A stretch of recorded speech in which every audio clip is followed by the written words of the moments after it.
I am the land, a poem in memory of Oscar Romero. I am the land, I am the grass growing, I am the trees, I am the wind, the voice calling. I am the poor, I am the hungry. The doors of the church are open, as wide as the heart of a man.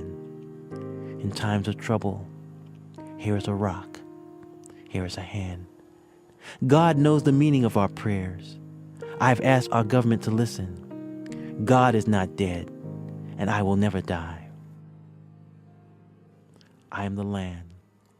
I am the grass growing. I am the trees. I am the wind, the voice calling. I am the poor. I am the hungry. He who is resurrected is revolutionary. He who is resurrected believes in peace. This is the meaning of light. This is the meaning of love. The souls of my people are the pages of history. The people of El Salvador are the people of the world. I am Oscar Romero, a humble servant. I am the land. I am all the people who have no land. I am the grass growing. I am all the children who have been murdered. I am the trees. I am the priests, the nuns, the believers. I am the wind, the voice calling. I am the poet who will sing forever. I am the poor. I am the dreamer whose dreams overflow with hope. I am the hungry. I am the people. I am Oscar Romero.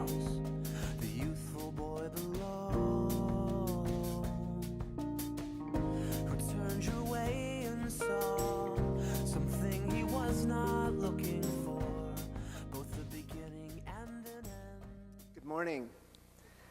My name is Matt Marugi. I'm an assistant professor of religion, and I'm really excited that you're all here today to fill this room. I want to thank the talented musicians, I don't know where they went off to, for their wonderful music. Can we give them a hand?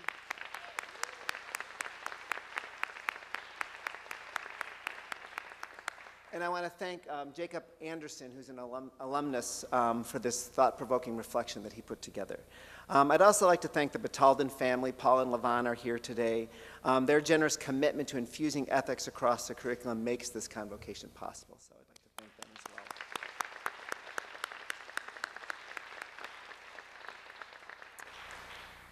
well. El Salvador is a country that does not make the headlines much these days. It was in the news much more in the 80s and the early 90s during the bloody armed conflict when nearly 70,000 people were killed. One of them was Archbishop Oscar Romero, who you just heard remembered in this poem and slideshow. Sister Peggy O'Neill came to El Salvador in 1989 at the height of the armed conflict, when numerous Salvadorans were fleeing north to escape fighting. She initially came to work with the enormous internal refugee problem. Thousands of mostly women and children had to flee their homes due to the fighting between the US-supported Salvadoran government and guerrillas, as well as human rights atrocities committed by the military in their scorched earth campaign to rout out the insurgency. In other words, she is a compassionate and gutsy woman, not easily frightened by bullets and death squads. The war ended in 1992 and the peace accords were signed, and Sister Peggy stayed. The world's attention rarely focuses on El Salvador these days, but Sister Peggy has poured her energy, deep commitment, and unflappable sense of hope into building El Centro Arte para la Paz in order to facilitate healing in a society that is torn asunder by violence and continues to feel its after effects today. The center seeks to develop and promote a culture of peace through the arts, creativity, imagination, and cultural exchange. Sister Peggy's life and work remind me of a poem by Wendell Berry called Manifesto, the Mad Farmer Liberation Front. In it he writes, "So friends, every day do something that does not compute. Love the Lord, love the world. Work for nothing. Take all you have and be poor. Love someone who does not deserve it. Denounce the government and embrace the flag. Put your faith in the 2 inches of humus that will build under the trees every 1,000 years. Listen to the carrion. Put your ear close and hear the faint chattering of the songs that are to come. Practice resurrection." Sister Peggy really has created her own liberation front by doing the things that don't compute, by planting herself in a place that does not make the headlines with people who live on the margins, by believing art, music, dance, and theater can create healing, by believing peace is possible in a violent society, and by listening to the carrion, the dead things of El Salvador's past, while believing in the songs that are to come. She practices resurrection daily by her continued commitment to walk with the Salvadoran people as they heal and build a more just and peaceful society. Please welcome Sister Peggy O'Neill.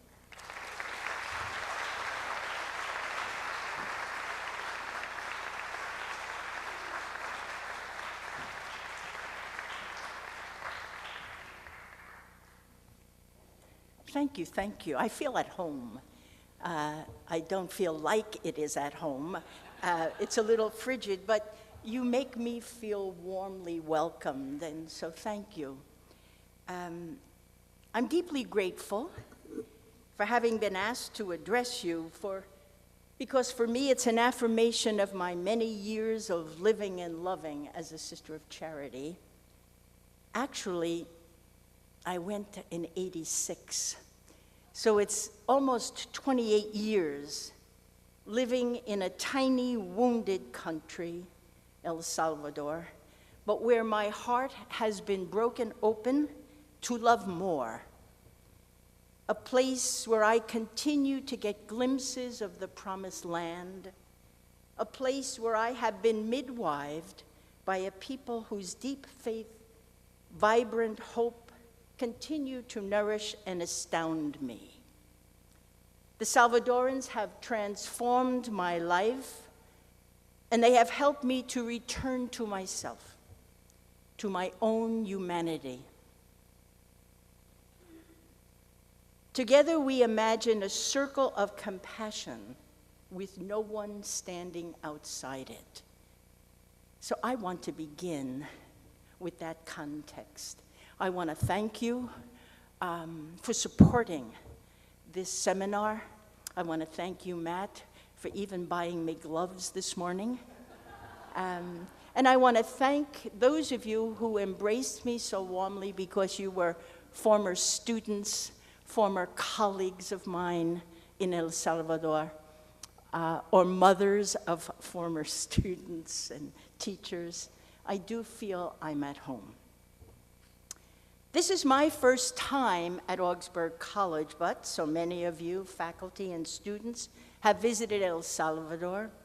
You have served us, you have learned our story, and allowed yourselves to be touched by the memories of our martyrs, by our determination not to let our fears overcome us, and never to be without hope.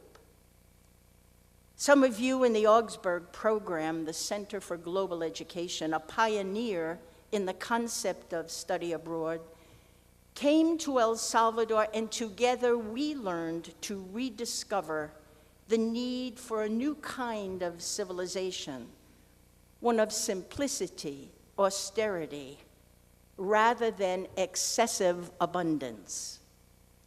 The students in this program gave me real hope that a humane civilization can be made concrete by considering first the community rather than the individual. More about that later. I'm happy to tell you that I will be here for 2 days, and today and tomorrow I will be visiting classes. And I can be a little bit more specific about peace through the arts with you in dialogue, but I am going to focus more broadly right now. When you leave this short gathering, when you are heading back to class or home, invigorated a little by this lecture, you need to remember that despite so much in common among you, the same majors, the same severe winters, many of the same professors, there is one thing you have no one else has. Yes, you are and will be the only person alive who has the sole custody of your own life. your own entire life, not just your study life or your work life, not just your stock portfolios, your bank accounts, or the life of your mind. I am talking about the life of your heart, the life of your soul. I am talking about your deepest center. People don't talk about the soul much anymore because it is easier to craft a resume than it is to craft your spirit. But a resume is a cold comfort when you are sad or lonely, or you get news of a lump on your breast. You can Google for an answer. You can Google for a mate, for a career, but you can't Google to find out what's in your own heart, the passion that lifts you upward. You have to listen to what is inside yourself and discover your own fire. Not only do you need your own fire, but so does the whole world.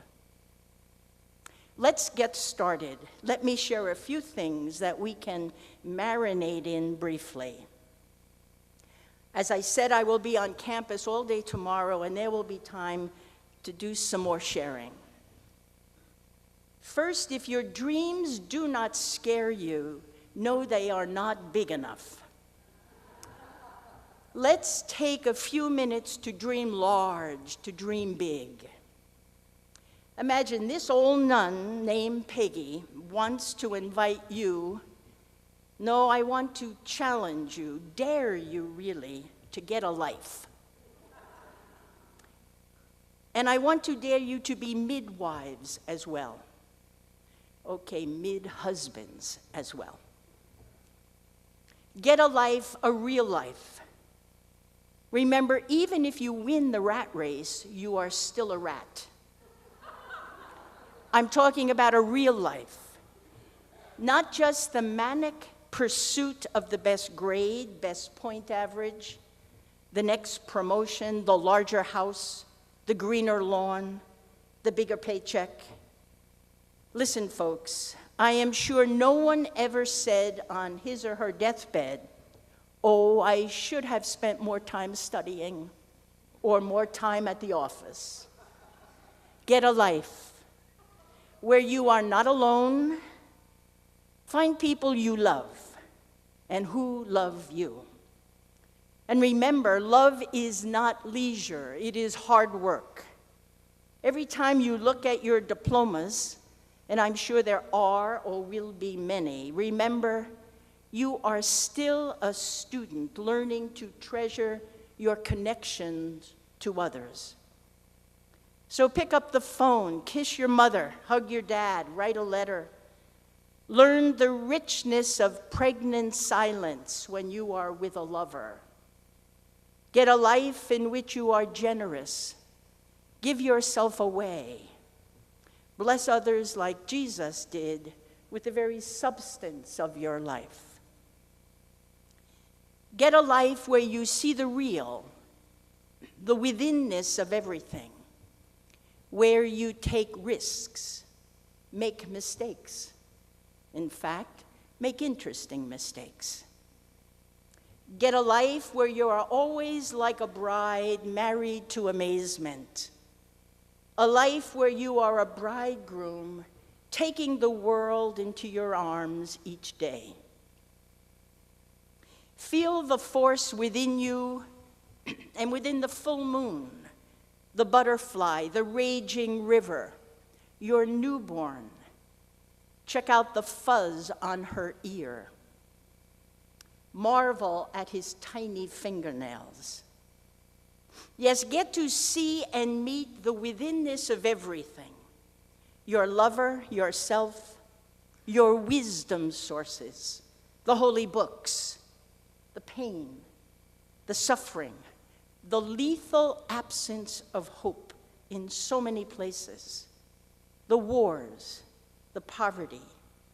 Really see and touch the withinness of everything. Chet Ramo, a professor emeritus in physics at Stonehill College in Massachusetts. In his book, Honey from a Stone, he says, and I paraphrase, "All our knowledge is a tiny island in the sea of mystery, and we must extend the shores of that island so that more mystery can lap up on the beaches." Wow, no? All tiny island is sea of mystery, and we must keep asking the questions, extend the shores, learn more, so that more mystery can lap up on the beaches. We must keep asking the questions, keep searching, keep discovering, keep staring, keep imagining different solutions to problems in society, solutions closer to the dream of God. The beauty of the unconscious is that it knows a great deal, and it does know that there is always still more. And all words will fall short.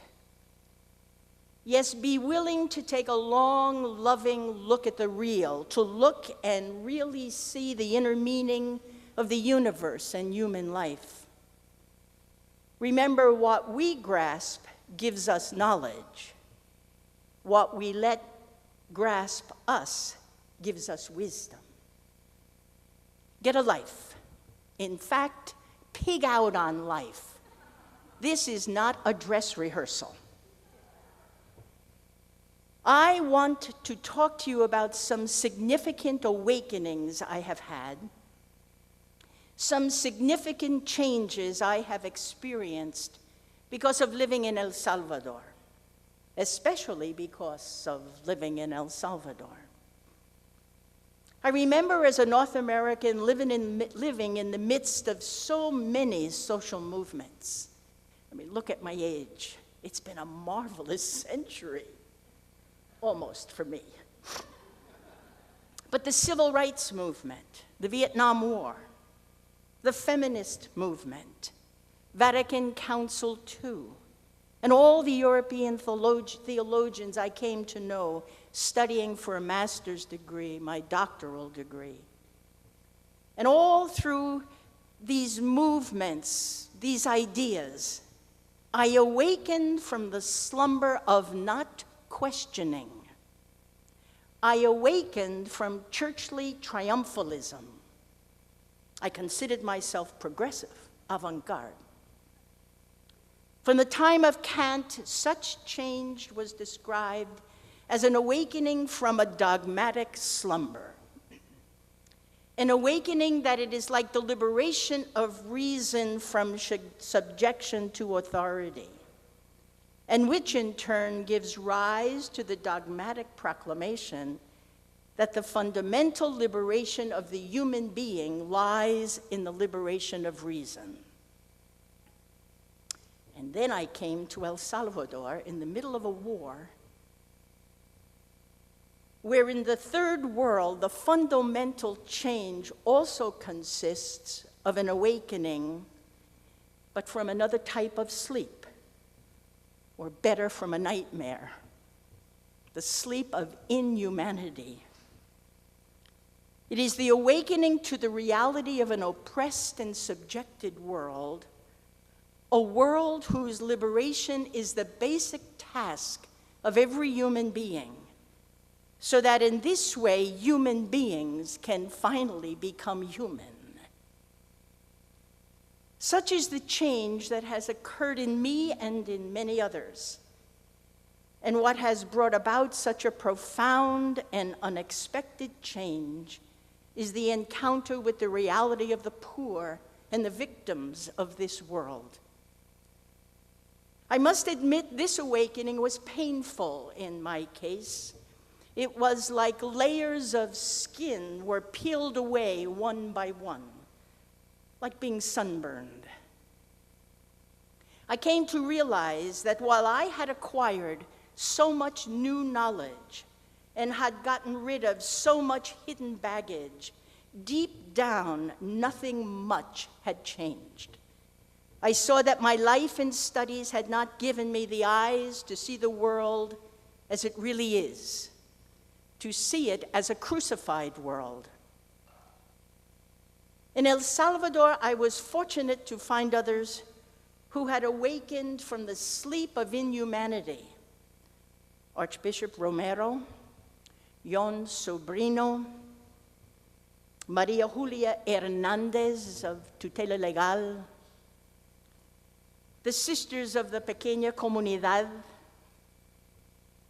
But beyond them, little by little, I came to face to face with the refugees, the truly poor. And I am convinced they were the ones who brought about the final awakening. Waking from this sleep of inhumanity was a harder jolt, but also a more joyful one. The gospel is not just truth, but good news, which produces joy, a stirring of hearts. Yes, the world is one gigantic cross for millions of innocent people. And if we are blessed enough to look closely at these people, we begin to see a little more of the truth of things. The truth of the poor is more than just suffering and death. The poor of this world continue to show us hope, something which is disappearing elsewhere. They have an active hope which unleashes creativity at all levels of existence: human, intellectual, organizational, and ecclesial. In El Salvador, we have learned to ask ourselves, what is truly human about human beings? What does it mean to deal creatively with the gift of being human? Jon Sobrino says, to put it bluntly, we have learned to place under suspicion the Western understanding of the nature of humanity. He suggests that there are many partially valid philosophical, theological, and critical anthropologies, but historically and operatively, these generally seem to suggest that what human is the way we are, or at least the way we imagine ourselves to be. The ideal consistently held up is that of modern man or Western man, even though there are occasional laments voiced as to this ideal's failures and shortcomings. I suggest, yes, the Western world has discovered or invented almost everything, except justice, solidarity, and peace. So much is impressive: our scientific and technological knowledge, our political and democratic systems, and our Judeo-Christian tradition. Yes, we have amassed powers in our armies, universities, our churches, but we have not been able to find a just and humane solution to conflict. And despite this failure, we continue to suppose that we know what it means to be human. Sobrino notes that those who lavish praise on Western individualism ignore how such an attitude has fostered insensibility towards the human community and has even encouraged selfishness and aloofness. Now I suspect that the mystery of the human being is not exhausted in what I once knew. There was such inhumanity in the ideal of humanity. We have rediscovered that the faithful response to this world of victims is what Pope Francis is calling the constant exercise of mercy. He is not so much describing works of mercy, but rather an attitude of mercy. The basic structure of the response to this world's victims the attitude of mercy. What is our basic structure or response to the victims? This structure allows us to make someone else's pain our very own, and allowing that pain to move us to respond. Maybe this is close to what Jesus meant when he said, if you hold on to your life, you lose it. If you give it away, you gain life forever. Maybe this is a good definition of being human. I have been awakened to the fact that a heartless humanity manages to praise works of mercy, but refuses to be guided by the principle of mercy. We must bring people down from their crosses, but we must also ask ourselves, how am I complicit in building crosses for others? This is the demand placed in our hearts, but it is also a blessing. We must ask the question, how do I deal creatively with the gift of being human? I also invite you, dare you, to be midwives, to assist at the birthing of a world long emerging but clearly off course. Lend your hands and hearts and reshape how this planet is cared for, how it can continue to support life, how we can truly recognize our connectedness to each other and all life. I dare you to be midwives of solidaridad, solidarity.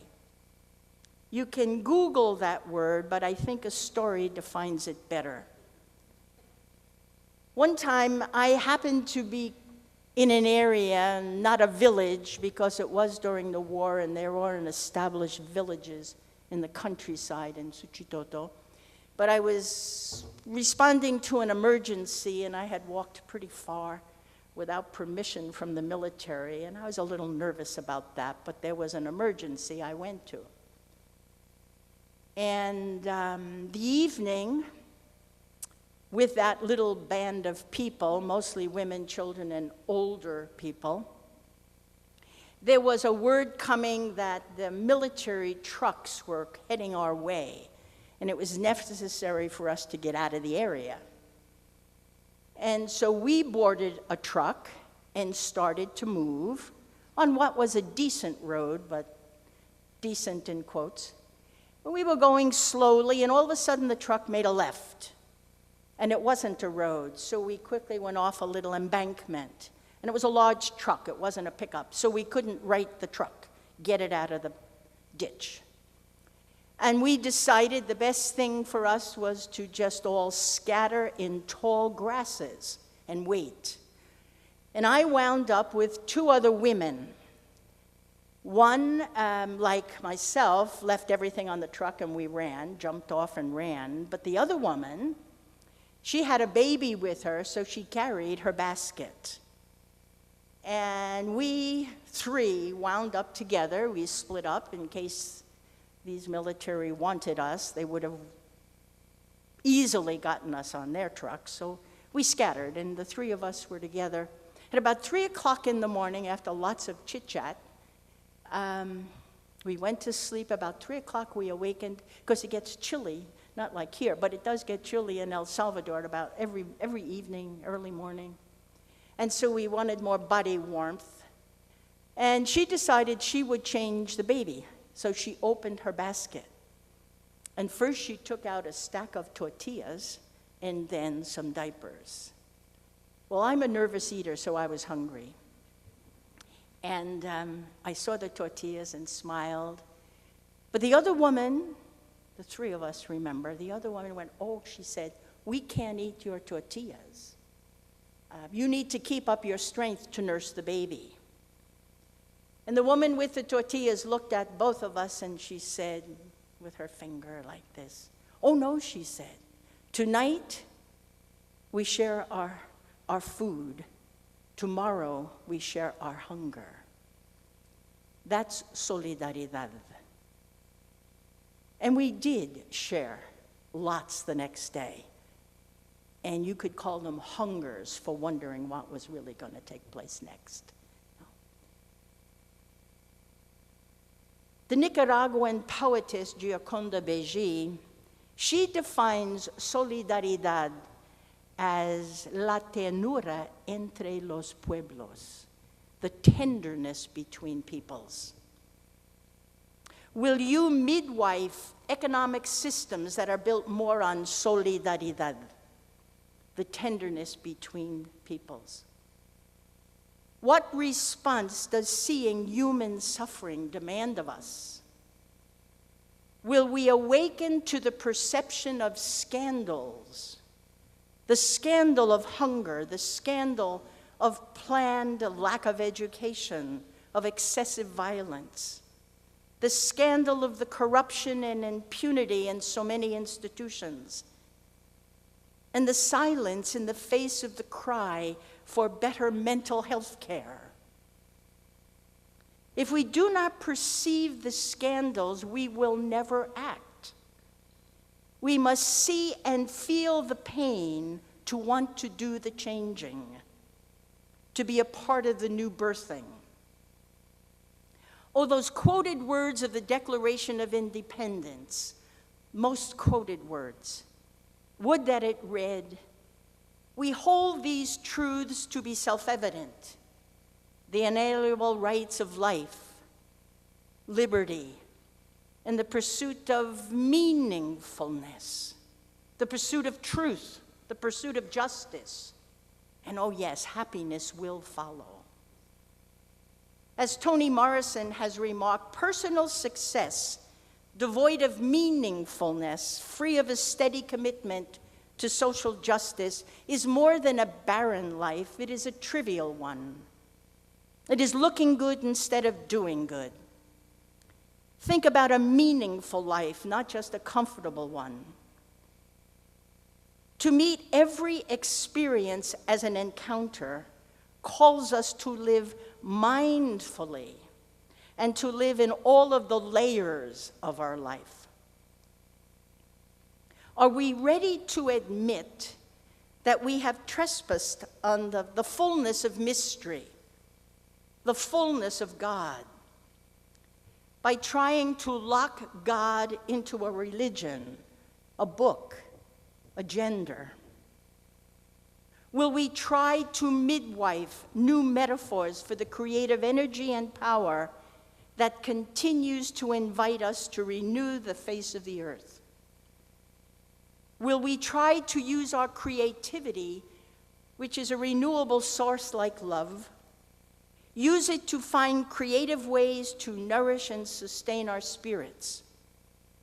Remember, the imagination is like a muscle, and if you don't use it, it atrophies. Will we midwife and swim in a spirituality birthed out of the awareness that we truly praise God when we build right relationships with people and with all other species on this planet, and that sin is destroying right relationships? Who is our neighbor? The Good Samaritan, yes. The Salvadoran immigrants, yes. The starving children in Darfur, the many women who endure violence, yes. And the whale, the sea turtle, the bees, and the butterflies. Oh, how we have come to see the vastness of creation and its real connectedness, its real relatedness. We must read our faith stories in new contexts and see and feel them emerging, being liberated with new meanings emerging. The 4th century doctrine of the Trinity, how I have been called to it lately and stand in awe. Imagine these early Cappadocian fathers struggling to speak about God after Jesus, and remain monotheists. They express mystery as love expressed, received, returning, transforming, connecting, expanding. What insight! All is birthed and connected and held together by this loving movement, this incessant verb. It is the life force of everything. In effect, these early fathers say God is what God does, love. And I am so grateful that I've lived long enough to see this doctrine of the Trinity emerging, opening up like a beautiful flower. For too long, the story of God was reduced to simply 3 in 1. Listen to the poet Emily Dickinson. I think it's in her book called The Book of the Roses, and the title of the poem is Trinity. I'm even going to make a gesture. She says, "In the name of the butterflies, the bees, and the breeze, amen. In the name of the Jesuit martyrs, the Augsburg family, and the Salvadoran people, amen. We do belong to each other, amen. We do belong to each other, and the creative force that some of us call God is responsible for it. It is what connects everything. Ivone Guevara calls God the sap of life, the life force of everything. Will we let this disturb us and call us to feel responsibility to everything and to treat everything with tenderness? Live in real solidaridad. Wake up from our isolation and our inhumanity. To be Christian, according to Delio, is to live in conscious evolution, to be engaged actively in this unfinished universe as co-creators of justice, peace, mercy, and compassion. Our traditions are all about expressions of relatedness, expressions of dynamic energy, of whole-making, of solidaridad. Will we deal with the myth of scarcity that pervades the West, and from where I live, I would say the North?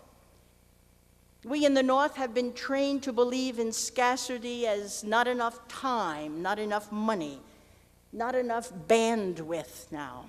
All of this is so they can tell us we need more of everything so that we can buy more, have more.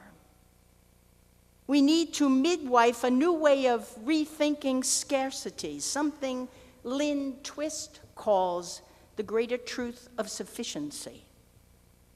Imagine 1 billion people go to bed hungry each night, billion with a B, and there is enough food right now to feed us all. The truth is, we do have enough grains to feed us all. I have experienced a different kind of scarcity. I remember during the war, we used to go to the center, the urban center where we live, because nobody was in the rural area. There was saturation bombing there. In fact, napalm left over from Vietnam was used in that area. Everything was gone, scorched earth. But we who lived in the urban area, tending to new communities coming home, we would go to the center of town or the plaza every time the bus came back from the capital with stuff we could buy to eat. And they were tiny little buses. And they had food on the roof and food in the seats so that we could have enough to buy for a couple of weeks. Next time the bus would go out, it was kind of a social gathering to kind of, So everybody came to see what we could buy. And I remember watching, I don't know where it fell from, but there was a banana that either fell from a window or the roof, I don't know, but it was on the ground. And I watched a goat and a little boy run after the banana. Well, you know who I was rooting for. Yeah. And the little boy got the banana. And he had the biggest smile on his face, and he started peeling the banana, and he started to walk. And he walked by a little old man sitting on the curb. And I watched the little boy come back and give the fruit to the man and he ate the skin. Kind of baffled. I didn't know you could eat the skin of a banana, but I've never been that hungry. Well, I wanted to, well, I did. I ran after the boy. I wanted to look into his face. And I said to him as he was going like this, chewing the skin, and that's not easy. And I said to him, was that your father? And he said, no. Was that your grandfather? No. He was getting a little annoyed at me. I said to him, but you gave him the fruit. And he said to me, I think he was hungrier than I was. Now that's solidaridad. I don't want to romanticize. Not every young child in El Salvador would have done that. But if I see it once or twice, I continue to get what I call glimpses of the promised land. It reminds me about what it means to be human.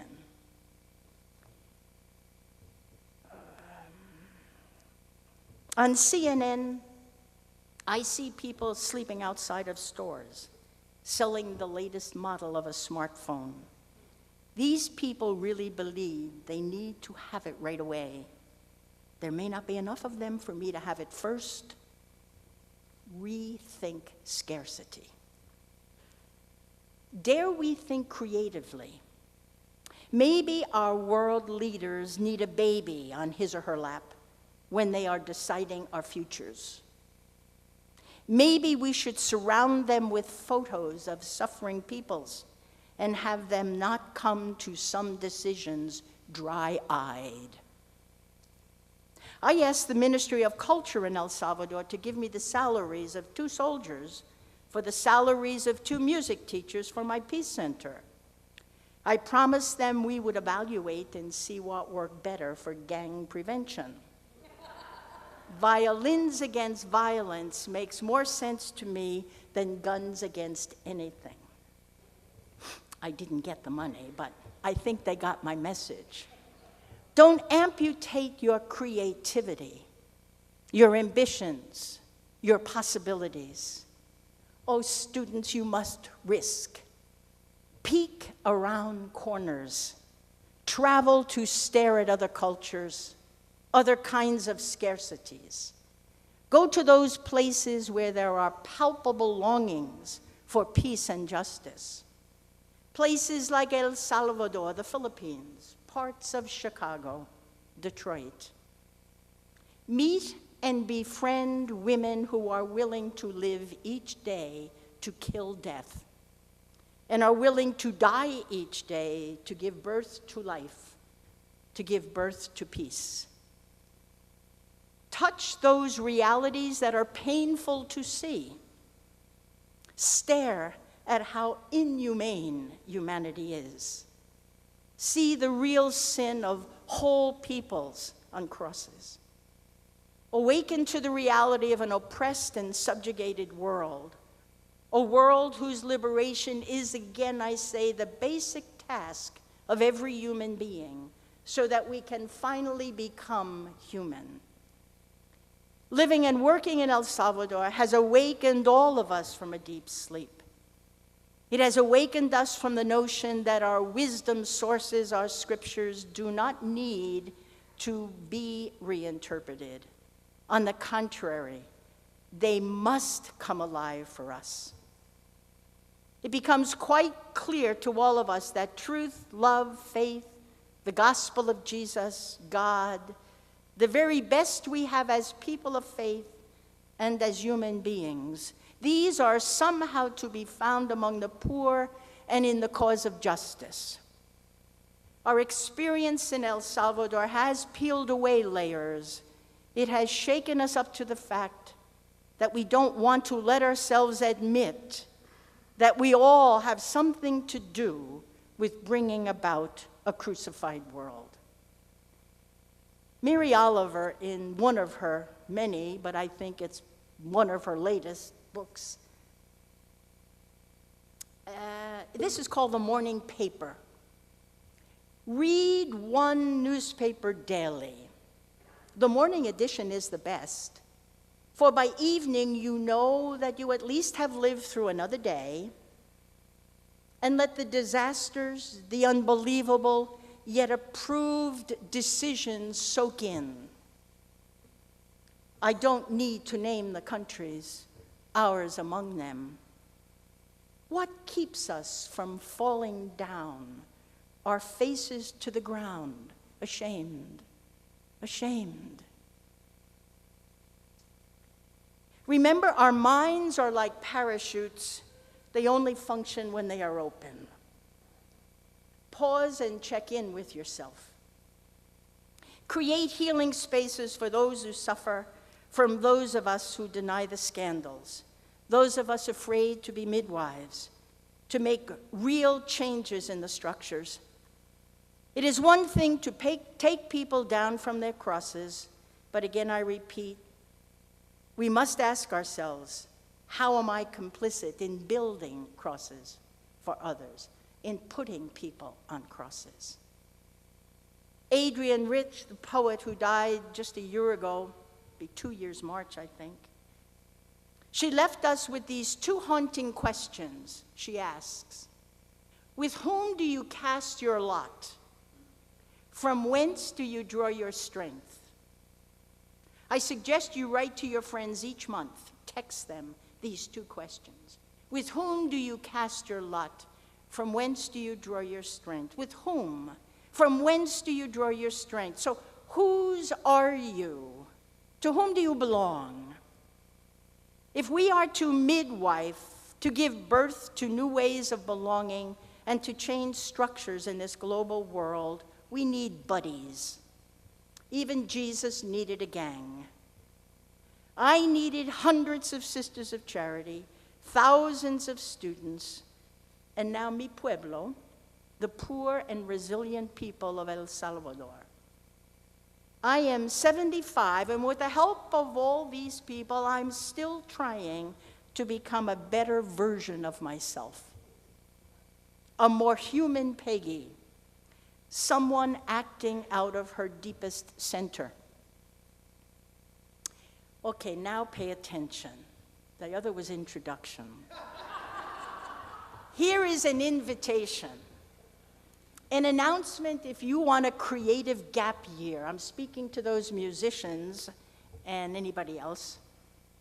You know, if you don't get a job or you're not sure what is next, or faculty, maybe you're going to retire or take a sabbatical, our doors at Centro Arte para la Paz are always open to volunteers. In fact, we have Laura Steins, a graduate from Augsburg last year, who teaches cello and violin and English and computer and manualidades and a million other things. She's wonderful. You can belong to us as we try to create a culture of peace using the arts as the vehicle in a small town named Suchitoto, a place that for so long was a war zone. There are so many needs, so much trauma. Suchitoto can be one of those places where you discover your deepest center serving others. The people will break your heart open, and you will love them for it. And to you students who are still poring over the books, I invite you to consider a semester studying and working with poor communities in the Center for Global Education, or in El Salvador, the Casa de Solidaridad. You will let layers of skin get peeled away, layers that keep you from really seeing what it means to be human. You might be brave enough to begin to feel the pain of the world. Let your hearts be moved to compassion and mercy, one of the favorite words of Pope Francis. You will discover in El Salvador that the world is one gigantic cross for millions of innocent people, and we need to take them down. In El Salvador, many, many patterns of the jigsaw puzzle of life begin to crumble, and we can begin to imagine anew and become aware of the sin of inhumanity. Soon I will be called an ancestor, but Until then, I want to continue to wonder, to struggle, and to grow. I don't want to die before the last day of my life. I look at you today, especially the students, way up there too. It's a little reflection. I can't see your faces as easily. I look at you today and each year at so many of my own students, and I know I can die with a smile on my face. I'm convinced that most of you are ready to pick up and run with the gift of being human. You are ready to get a real life. You are ready to be midwives and help engage in what Joanna Macy calls the great turning from empire to earth community. In the end, it is love that matters. We need a thoughtful love, a wisdom that sees and knows more deeply, a faith that trusts in the power of God who lives beneath our wings. Ours is the age of something radically new. It is more than a reformation. It is an evolution in love, in solidaridad. Gratitude arises to be alive at this moment when for all the darkness coming upon us, blessings do abound. And these blessings help us to stay alert and be steady. Look, you never see a U-Haul behind a hearse. What we carry with us are those moments of oneness, our connections with all that is alive, all that we have birthed and nourished and loved. Anchor yourself in what is right, what is true, what is loving and kind, and give your one wonderful, unique, wild, and precious life away. Yes, become someone liberating this world from the slumber of inhumanity. And remember, call me if you're looking for a gap year or a sabbatical or a place to study. If you want to get a real life, call me. If you want to experience real global connections, call me. I'll pick you up at the airport. Thank you.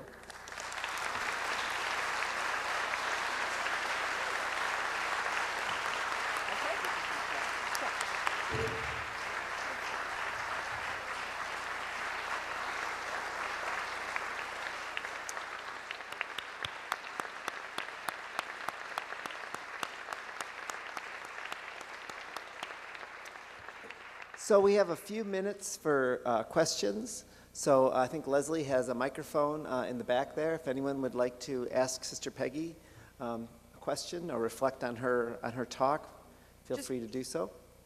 Just raise your hand. I'll come to you. I have questions of you. I am a teacher, so if there are no questions, yes.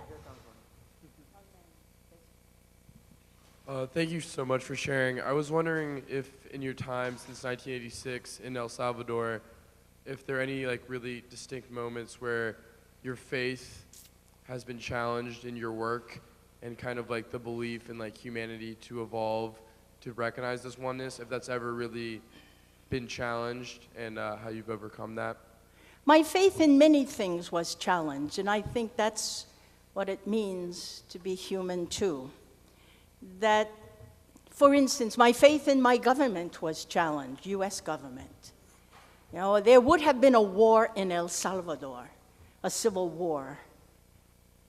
Definitely there would have been a war, but it was longer, harsher, because the U.S. government got involved. Every time I heard bombs falling, I imaged classrooms, schools, all that could have been bought, you know. My faith in God emerged. My faith got stronger and stronger. And that's what happened to me, even though I had a PhD in religion, a master's in theology. I can't tell you how much I learned about God from the people, the poor who could hope and could hold each other in the midst of fear. I even learned to go to church differently. Give you a simple example. In a refugee camp, when I first went and knew no Spanish, everybody was telling me about, who had died, my father, my son. It was just a series of, it was like rain falling. And at the end of any story, they would always say, but they will not have died in vain. When I first heard that, I thought that was lovely. They would always be remembered. And then when I got to know a little more Spanish, I could focus on the tone they were using when they said that. And they said it as if it were an oath. They will not have died in vain. I will continue the struggle. They didn't use those last phrases, but they were implied by the tone. Well, funny, I went to church shortly after that, and I said to myself, maybe that's what I should be doing here. Jesus will not have died in vain. I will continue to live that spirit of forgiveness and hope and compassion and generosity. Now, I have a PhD. I do know the answers theoretically, baptismal promises and all this. But that was here. Jesus will not have died in vain. My mother will not have died in vain. I will keep alive, not just her recipes, what she longed for. My dad will not have died in vain. My faith began to emerge. In El Salvador, you do not measure your Christianity by how often you show up in church because you couldn't get there easily. So I went to church less, if you will. But when I went, I was fully there. But they measure their being Christian by more orthopraxis. How do we forgive? How do we hope? How do we stay? I don't know whether I answered your question. I could talk forever about that. I am happy you asked that. I remember giving a head of a son to his mother. El Afro was his name. A woman came to our convent and said, there's a fresh head in the park. Because only we sisters could engage in gestures like that. Fresh head in the park. Why did she say fresh? Maybe I need a towel as well as a plastic bag. Martha and Raul El Afro, that was his name, are still alive, his parents. I can remember the joy in knowing their joy being able to at least bury the head of their son. Thanking God, imagine. Not questioning even God, questioning who did it, but not blaming God. That did something to my faith. In fact, I told the story one day to the mother. You're a friend of mine for years. I told the story one day to the mother about John the Baptist and Mary, the mother of Jesus, in a picture I had called The Visitation, when Mary goes in the scriptures to be with her cousin Elizabeth, these two pregnant women talking about calcium, I guess, and did they eat the right foods? I don't know what they talked about then, but they were together. And I had this picture of Mary and Elizabeth, and I said to the women in the guarderia, or the nursery, during the war, I brought back this picture from Jersey City, New Jersey, because you will identify with the two women, Mary and Elizabeth. Well, they knew Mary's son was murdered on a cross, but they had not a clue to really how Elizabeth's son died, Isabel in Espanol. And I said, well, and I look out and I see Martha, the mother of El Afro, and I didn't want to tell the story. He was beheaded. And they insisted on my telling the story, so you tell the story. And as I tell the story, I watch her coming towards the picture and me, and I see instant tears, but I see a little smile on her face, and she whispered, somebody knows my pain. And she kept walking towards me. All the other women were kind of checking it all out. There was a pregnant silence. By the time she got to me in the picture, it was tears and a smile and just side to side screaming, "Somebody knows my pain." And I said to myself, I believe in the communion of saints, maybe for the first time. How the stories still animate. How that consoled her. How she felt befriended by the characters in the story. So my faith kind of blossomed in ways I never expected. Yeah? But that doesn't mean that I didn't have many whys. Faith is always filled with whys, questions, and you live into them. And that's another thing that helped me. I told you I can keep going. That's another thing that helped me. If you live with poor people, notice that they develop a marvelous night vision. They know how to live in the dark. They stay in the dark. They can't get out of the dark easily. But they don't stay in the dark alone. They know that staying in there and pursuing and being held by another and asking the right questions and searching, you arrive at the light. It doesn't come from outside. It's not a spot. It comes from within you and in your darkness. And we know how to do that well in the United States on an individual basis, less on a communal basis. We don't stay in the darkness together. But if you get news of a cancer or parents divorcing, you stay with that. And you emerge whole if you stay with it well. You know? Thank you.